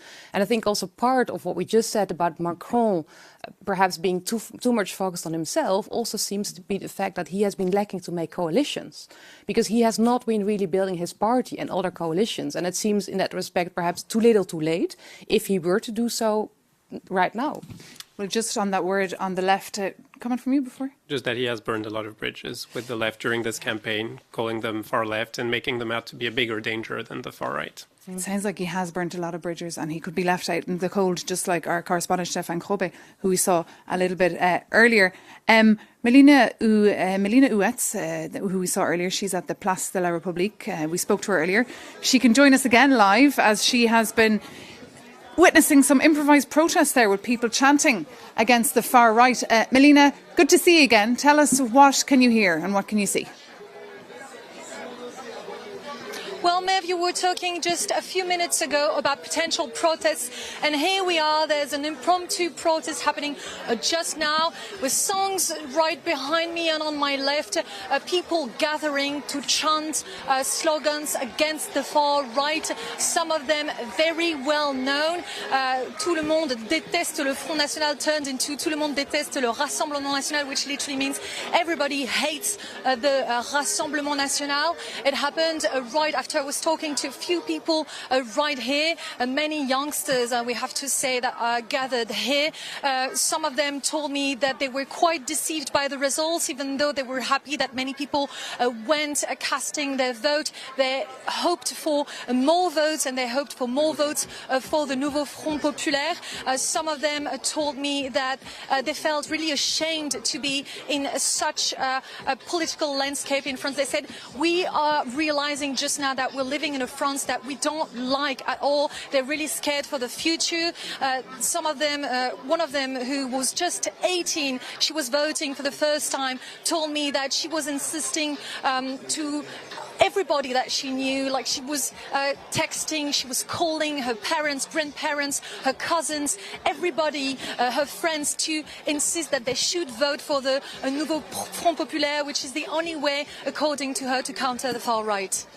Melina Huetz, thank you so much for that live update from the Place de la République, bringing in some voices from the people you've been speaking to there and the concern they have for the direction their country is taking. It's worth pointing out to our viewers, though, that this is just the first round of these snap legislative elections.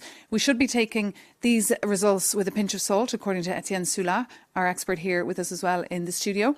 Of course, there's so much at stake tonight. We're in Brussels. We're coming to you live here on Euronews, and a lot of people here in Brussels are keeping a very close eye on their neighbour, on France, because France essentially, traditionally, has been a leading member of the European Union, a founding father of the European Union, and a very interesting scenario could be coming soon, this idea of this cohabitation. I mean, how could that play out, Elizabeth?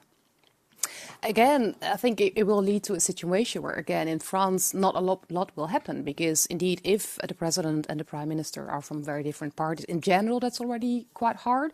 But let alone, indeed, if the prime minister is Jordan Bardella and, indeed, represents the Rassemblement National.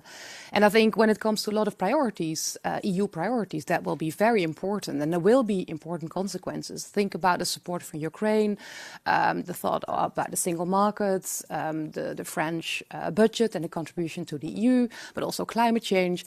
On all these files, Rassemblement National has a divergent opinion.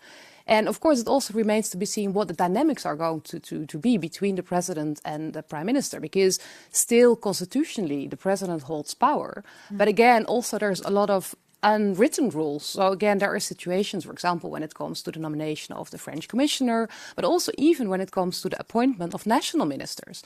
I think constitutionally, but Etienne, correct me if I'm wrong, I think it is still the president that nominates ministers. So you could argue that that means that the most radical of them will not be appointed because Macron will not agree. But again, the fact that you have these two very different parties, that will create an inherent tension, of course. Just remind our viewers perhaps how this will work, even though I'm sure at this stage our viewers are experts on French politics and various snap legislative elections. But just tell us how this could work if we eventually could see Emmanuel Macron as president and Jordan Bardella as prime minister. So this scenario of a cohabitation where the president is from one party and the rest of the government is from another party has already happened twice under the Fifth Republic. The first time under President Mitterrand, where he was center-left and he had a center-right government, and the second time under Chirac, where the president was center-right and he had a center-left government. So as Elizabeth said, we never had the scenario where a radical party was in one of those positions. So that would be the novelty. What I think is interesting and might have factored in Macron's decision to do this dissolution is that in both cases, the party that was in government, so not the president, lost the following presidential elections. So there's generally this pattern in French politics where the party that is in government gets stuck into domestic politics and having to manage the notoriously riotous French people, while the president can go abroad, go in Brussels, take big decisions, make nice international trips, and appear as kind of, the magnanimous leader, while the government is kind of stuck with their hands in the mud. So there is a possibility that this is what Macron would be trying to go for in this cohabitation scenario with the far right. Okay, we shall have to keep a very close eye on that. If you've just joined us, it is 9 o'clock. You're watching Euronews' live coverage of the French snap legislative elections. Round 1 took place today. 49 million French people were eligible to vote in those elections. They'll be asked to vote again in round 2 next Sunday to decide who should sit in that assembly for the next 5 years. We already have some estimations coming into us here, and we can tell you that as it stands at 9 o'clock, the Rassemblement National are up on top. The clear winners tonight in the first round at 34%, scooping 34% of the votes, followed by Nouveau Front Populaire at 28.1%, and then third, Ensemble pour la République, the party affiliated with Renaissance, the group of Emmanuel Macron, the French president, coming in there third on 20.3%, and then Les Républicains at 10.2%. So that's just the first round. It's just the estimations. We'll be sitting here again this time next week on Sunday the 7th of July to see how that picture looks, and we'll obviously have a more clearer picture then. But that is how it stands now at 9 o'clock on Sunday night, as those counts are underway and we're getting in the information as we have it. So Etienne, just looking at you, what would be your biggest takeaways from tonight? Do you think it's what the polls have predicted throughout the week? Well, I think we could see from the atmosphere, the different rallies, the national rally is quite pleased with their performance, I think justifiably so.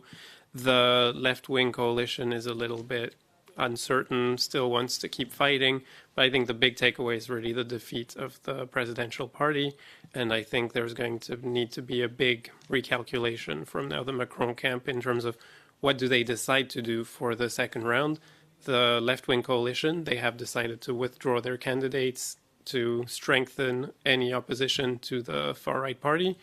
I would be very curious now to see if the presidential party will do the same to also potentially bolster the left-wing coalition in case of a duel between the far right and the left-wing. So just fast forwarding, tomorrow morning you're walking into work at the European Policy Centre.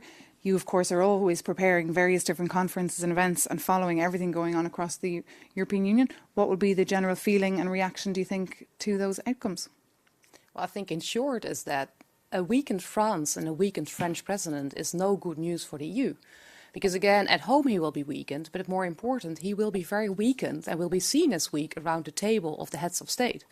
And I think especially the last years, Macron has been quite important for the EU with his vision on the EU. For example, his big Sorbonne speeches. They have been watched carefully in the EU. And again, especially in the current geopolitical context with the war in Ukraine going on, it has been important that he has taken the lead. Of course, sometimes there has been skepticism because, again, it was also about putting money where your mouth is in the sense that France wasn't always delivering on the budget. But he was important in terms of that vision. But knowing the situation at home, of course, that vision becomes less credible. And you mentioned those Sorbonne speeches. They were watched carefully by the EU and welcomed, but by the French public, were they watched and welcomed? They were often very lengthy and very abstract. I think they were probably more watched by, the Parisian decision makers than by the average French person at home. bouncing back on what Elizabeth mentioned on EU dynamics, what I think is interesting, now you have Hungary that is, presiding the council, so notorious hard right populist government. I think Giorgia Meloni also had a very strong showing in the European Parliament. Now France potentially with a far-right government. There is, I think, potential to have at least, and some studies showed that with far-right France, you would have this kind of far-right populist blocking minority in the council. So that would really be able to disrupt the operation of the EU. Well, you mentioned Viktor Orban. His country are taking over the presidency as of tomorrow, the 1st of July. So they will start appearing a lot more. A lot of events and conferences will be hosted and chaired by the Hungarians over the next 6 months. And he himself, I believe, was in Vienna this weekend trying to create a new political group within the European Parliament, because currently his Fidesz MEPs, they sit outside. They don't have any group right now. So, yeah, the dynamics are changing, Elizabeth. Absolutely, and that's indeed another one to watch, because clearly there is the impact on the European Council, where you have the heads of state, but also indeed in the European Parliament, it will be very important how the power dynamics play out, because we just heard last week about the nomination of Ursula von der Leyen, but of course it will be very important if indeed Orban manages to form a more radical right group. And again, I think what I heard so far, it's not entirely clear if he has indeed the minimum that is required to form a new party, but if he manages to do so, that will of course impact the dynamics in the parliament and the support, or rather the criticism, for another coalition there. Indeed, we'll have to keep an eye on that. For the time being, he doesn't have enough, but he's working on it. Very interesting to see how that plays out and how, of course, the dynamics play out. I believe we can bring in again our Sofia Kaskankova, our correspondent, who is standing by. She will be coming back to us in just a minute, in fact. She is at the electoral party there of Jordan Bardella, the 28-year-old potentially incoming Prime Minister of France. We heard already from Marine Le Pen, if their group, the RN, get that absolute majority, Jordan Bardella will be the next Prime Minister of France. And we saw him speak there live earlier, Etienne, and he looked very like a Prime Minister, very poised, ready to take on whatever task he might have to take on. If he does become Prime Minister, do you think he could become more moderate, for example, like what we've seen with Giorgia Meloni, even though, of course, his role will be different? But will he flip-flop, perhaps, on some of his promises and his policies that he's put out in his campaign? So several elements to that. I think the first thing is that the Rassemblement National, they've never been in power. And so they have kind of a severe lack of political personnel that is able to occupy all these quite technical positions in government. That is where maybe an alliance with Les Républicains or a fraction of Les Républicains would be very helpful. The second thing is that, contrary to Meloni, I think the Rassemblement National, as Elizabeth mentioned, they have a more skeptical position on the EU, on the transatlantic relation, on Ukraine. And so it would be, I think, harder for them in that sense to blend in with kind of the transatlantic consensus. But a final thing on the idea of them moderating their program, that's already been the case. Bardella in his program had getting rid of the VAT on certain first necessity products. That has been removed. He mentioned withdrawing Macron's pension reform and lowering pension age. He has also gone back on that. Oof, and we remember how long that took to get through, right? I remember we were reporting on it for months here. It wasn't easy for him. Absolutely. And I think also perhaps more generally an important point to make is that part of the attraction and the outcome that we're witnessing tonight is because of the fact that the Rassemblement National, that was called the Front National before, is trying to position itself as a more moderate party already for quite some time. And I think therefore it's really interesting also to see that, for example, in the past, women wouldn't vote for the Rassemblement National because, again, it was just, not a party that would identify itself with gender issues. For example, young people in the past would not be favorable or open to voting or the Rassemblement National. And now you see that has changed because they really present themselves as a more mainstream party. They still have radical elements, and I wouldn't say that they have become a mainstream party, but I think the enormous popularity of Jordan Bardella on TikTok, with a lot of young people really following him and again cheering him up. So I think that tells you something about how they have managed to position themselves as a more mainstream party. Well, Jordan Bardella, he has over 1.7 million TikTok followers. he almost has fans. He's almost like a pop star on TikTok. He's sharing everything he's eating. He shows always the behind the scenes before he goes on TV. He makes it very accessible. Maybe traditional parties need to take some tips from him on how to communicate and be better perhaps on social media. But on that point, I want to just go back over to the Place de la République where Melina Huet is standing by. The crowds are starting to pour into that centre point of Paris. We can see flags behind you, Melina. We can hear the music. Can you tell us what's going on there and what is happening? Well, people are starting to be very vocal here at Place de la République. As you can see behind me, people started to gather in an impromptu protest, chanting anti-far-right chants, chanting. You can see them applauding, chanting. Some of them earlier were chanting "Siamo tutti antifascisti." We are all against fascism. We are all against the Rassemblement National, formerly known as Front National. Well, it's just the beginning. As some of them said, the night is young. The night is indeed yet young, but we're looking at those live pictures there on our screen. That is the Place de la République there in Paris. So yeah, this vote has stirred a lot of emotions in people. People really have gotten mobilised. The turnout as well, Etienne, pretty high, higher than polls had predicted. And Emmanuel Macron, the French president, has lost really. He's just third. He's third. Was it a mistake, do you think, for him to call for these snap legislative elections? As I mentioned, there's still a potential for evolutions between the first and second round, so we'll see how severe exactly the defeat will be. I love how calm you are all night, by the way. Clearly, I think Macron, or at least his camp, will want to recalculate and will see the dissolution as a mistake. But as I mentioned, in the past, when you've had this cohabitation scenario, the party of the president has usually come out on top in the next election. We've seen Marine Le Pen in her speech saying that this is the beginning of the alternative. So I think a lot of people will now be pivoting to the next presidential election. Indeed, which is taking place in 2027, just briefly. Yeah, I mean, it's really interesting because, I mean, there's a lot of people that said that the timing wasn't right. But on the other hand, you could also argue that perhaps at some point Macron had needed to do so because he was oftentimes governing with very weak coalitions. And oftentimes he needed also to rely on, let's say, an article which was called 49.3, which is not a normal parliamentary majority. And again, with bigger reforms still coming up, also, for example, when it comes to the French budget, in the months and years to come, he wouldn't have had the majority. So there are also people saying that anyway, he needed to call for elections in order to, you know, not be paralyzed at home. I think where people will criticize his decision is on the timing, because he called for the dissolution just on the heels of the European elections where the far right was ascendant, whereas most people had anticipated that he would call for this in the fall after the summer holidays when people had time to cool down and reset. People are more relaxed. And who's advising him? Well, as I say, like a group of advisors, some of them from the former Sarkozy camp. But not speaking of Sarkozy, he was very critical.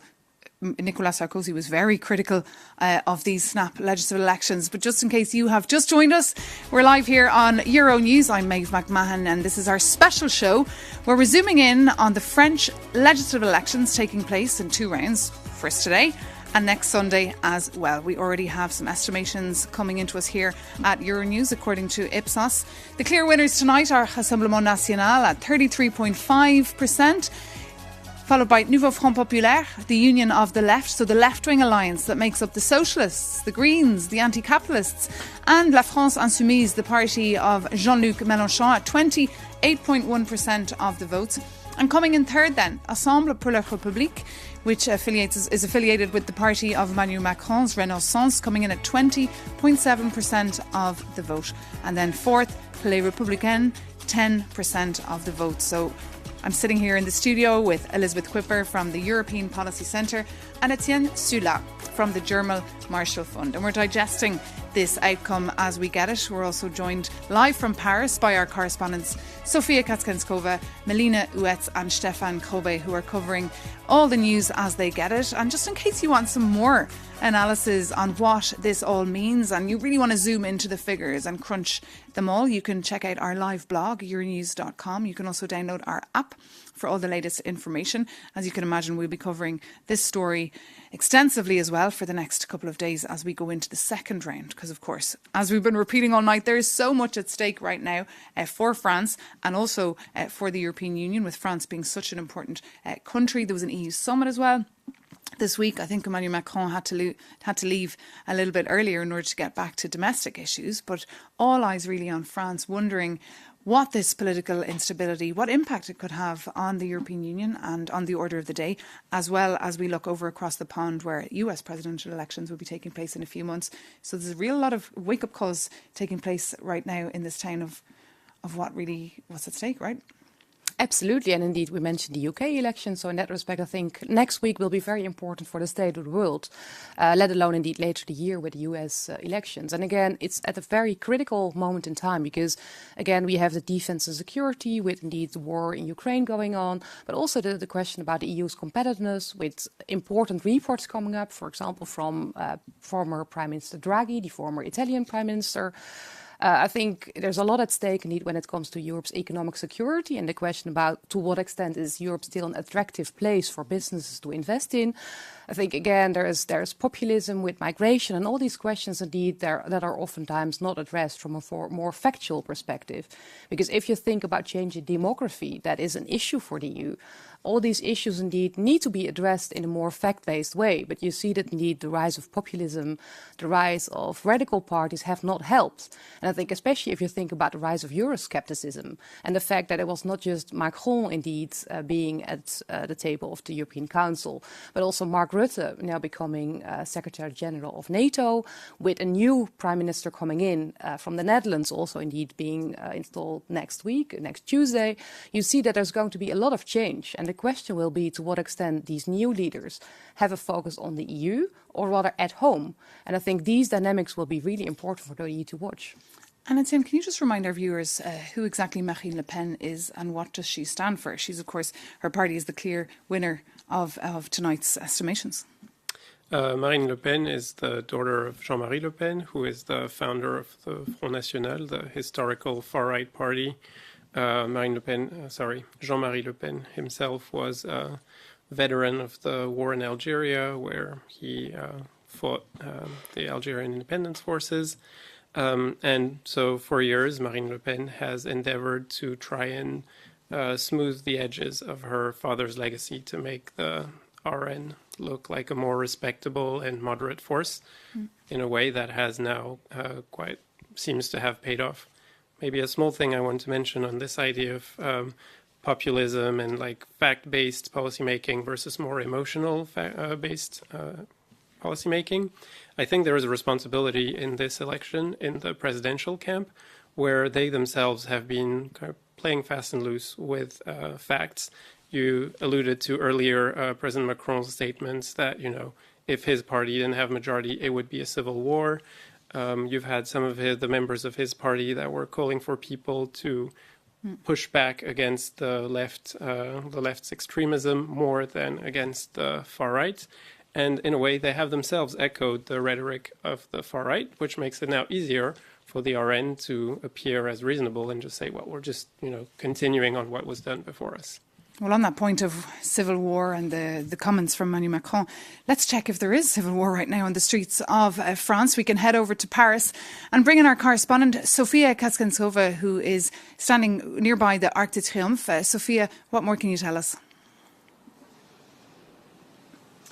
Yes, so we just left Jordan Bardella's electoral party. And I mean, I use the term quite lightly because only press was allowed to be there. We weren't able to speak to any of his team members. And we just saw Jordan Bardella, the far-right leader, leaving this electoral party, certainly to go celebrate this massive victory for the national rally. And he recently, just a couple of minutes ago, gave a speech where he said that two paths are now offered to French voters. The first one is the left-wing coalition, which he claims will bring France to chaos, or choose the far-right National Rally Party. He also called on French voters to give his party an absolute majority in the French National Assembly. That's 289 seats. He also said that if his party gets the absolute majority, he is ready to become France's next prime minister, a prime minister of cohabitation. And Mabe, that's a French term used when the parliament majority party is different from the president's party. He said that he also wants to implement numerous measures if he is nominated prime minister. And of course, the first one really focuses on immigration. He says he wants to abolish, for example, the droit du sol. That's the right of citizenship and based on being born here. For the moment, if someone is born to foreign parents, they are allowed to get the French citizenship once they are 18 years old. And he also said that he wants to make sure that no dual citizens can access any strategic government positions. So, yes, back to you now, Brussels. And Sophia, why do you think he's so popular, Jordan Bardella? Well, the first thing that you need to know is that he has a very well-crafted social media presence. He is massively followed on TikTok, which makes him very popular with young voters. And this is all part of Marine Le Pen's, she's the historic leader of the far-right National Rally, her plan to really make the party more palatable to mainstream voters. She's been trying to get rid of her party's xenophobic and anti-Semitic reputation for these past couple of years. And Bardella, it's true that he has had more moderate positions, like, for example, on France's relationship with the Kremlin, as well as with the EU. And this has led to the sort of normalization of the far right, which explains why the far right and Jordan Bardella are so popular in France. Back to you, Brussels. Sophia Kassensova reporting there with a beautiful sunset behind her in Paris. Thank you so much for that live broadcast, bringing us all the latest there on that historical victory for the far right. Of course, that we have to take with a pinch of salt, because next week there'll be another round of votes. But I guess the question now, Etienne, is, well, would they actually get the absolute majority, or the cause to withdraw the third candidate could make things turn out a little differently? If you'll allow me, I just want to react first to the question of why Jordan Bardella is so popular. Yes, social media is one thing, but swaying youth vote is not what wins you an election on its own. I think there's also a responsibility, again, from the centrist government and the party in power that has kind of tended to minimize the far right and may have drawn false equivalences between the left and the far right.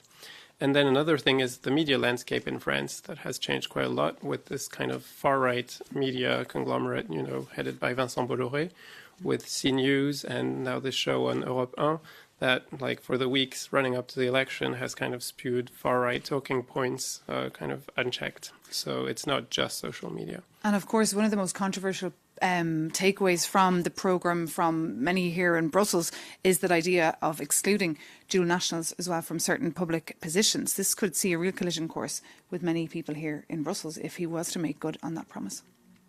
Absolutely, and therefore it's so important also to see indeed the French context in the broader European context, because indeed the new Dutch government also indeed will be sent to Brussels by negotiating an opt-out potentially. And again, the fact that legally that's not even feasible, because here in the EU, just a few months ago, a so-called new pact on migration has been negotiated. And again, as a member state who has just agreed, you can't track back. But what I always believe politically, if indeed more countries and more prime ministers or more presidents will at some point support these policies, then things may become more feasible. So let's indeed see for countries where also elections will happen in the months to come, what that brings and what that means for the dynamics at EU level in that respect. Indeed, and what message the voters are sending. to their public servants. But just on that note, Emmanuel Macron, of course, the French president, was the man to call these snap legislative elections that we've been digesting the outcome of throughout the night. We've been speaking to our correspondents all night who are over in France where the action is. We can have one last check-in with Stéphane Crobet, who's standing outside the headquarters of the Ensemble pour la République, which is the party affiliated with Renaissance, the party of Emmanuel Macron. Stéphane, not a great day for Emmanuel Macron, the President of France.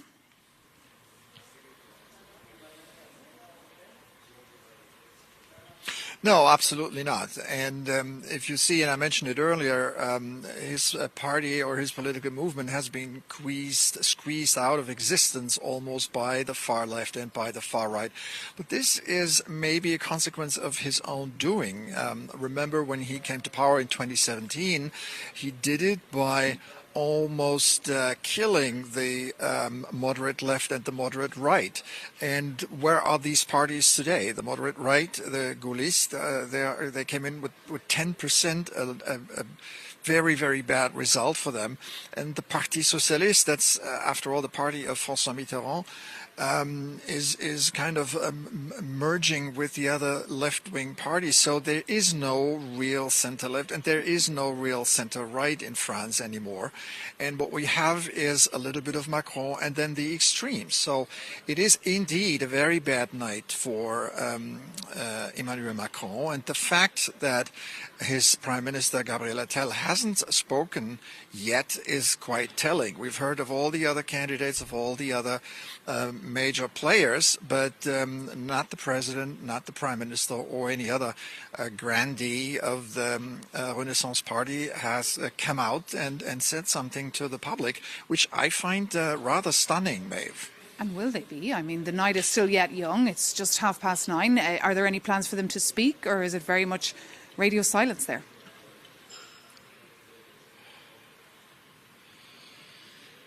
Well, right now it's radio silent. We were told at the beginning that Prime Minister Attal would speak here at the party headquarters during the evening. Then we were told that he's going to speak at Matignon, the Prime Minister's office, which is quite unusual for a candidate of a political party to speak in his public office. That's the latest we've heard, but this was a long time ago. So we have no clear understanding of what's happening. And if you could see behind me, most of the camera crews, and there were dozens and dozens tonight from France and from Europe and around the world, they have basically packed up. So we'll see. It's there's one thing not talking to a public, but there's also the other thing is that nobody wants you to speak, and nobody would listen to you anyway. It's really a bad situation for a sitting government, and I mean let's face it, the only certainty that we have, despite the political uncertainty that this evening seemed to be projecting, is that Emmanuel Macron is still president. Tomorrow, next month, at the end of the year, and probably next year as well. He has said he will not resign, so there is going to be a coalition government, maybe a coalition government, but Macron will be one player only. And I think there's enough suspense and enough entertainment that can bring us through another evening like this.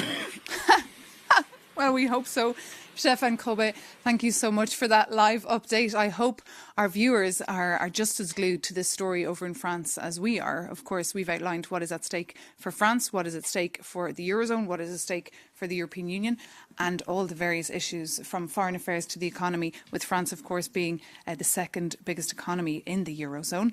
That was, of course, our Stéphane Crobet over in Paris reporting for us live. We also had Sofia Kaskankova reporting for us all night long, and also Melina Huet. So thank you so much to them for being with us.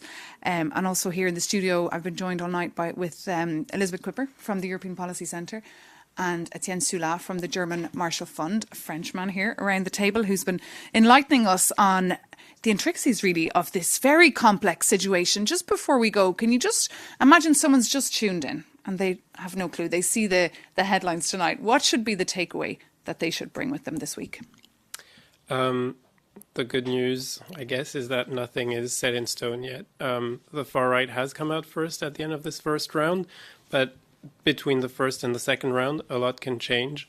Given the very high degree of participation, you're going to have a lot of districts where parties have to pull out to help one or the other side. So the projections we have now might not reflect the final parliament we get. And could Macron call for snap elections? I think we have seen that has backfired. So in that respect, the gamble hasn't played out. Just under the constitution, Macron has to wait 1 year before calling for a new dissolution. So we are now stuck with whatever comes out of the second round for a year.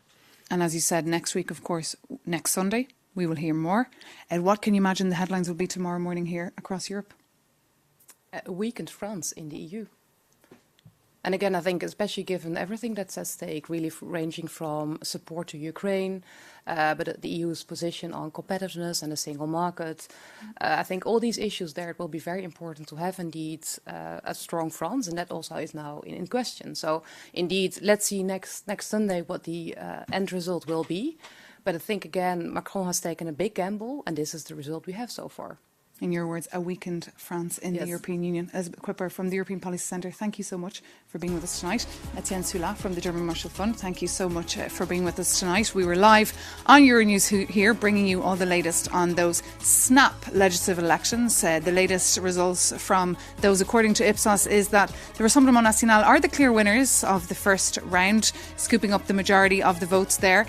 Or potentially the most seats, between 230 and 280 seats to go to them, potentially if this was the same scenario this day next week, with the Nouveau Front Populaire coming in second there.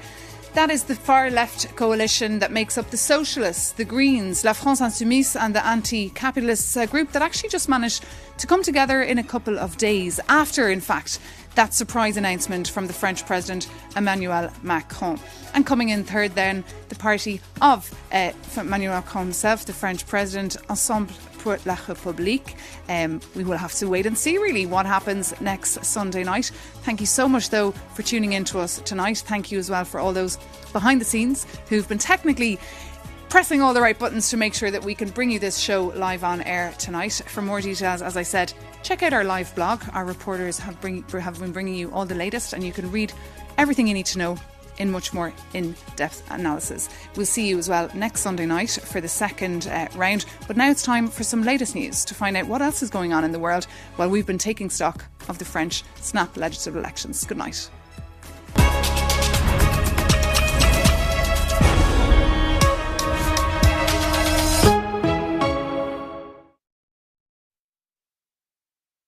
According to local officials. Over 30 people were also injured in the attack, according to Zaporizhia's regional military civilian administration. 8 of them were reportedly children. The attack caused a huge fire and severe damage to residential buildings, critical infrastructure and vehicles. Firefighters could be seen battling the flames and conducting rescue operations. Police investigators and the security service of Ukraine have opened an investigation into the potential war crime. Meanwhile, the Russian Defense Ministry claimed its forces shot down 3 dozen Ukrainian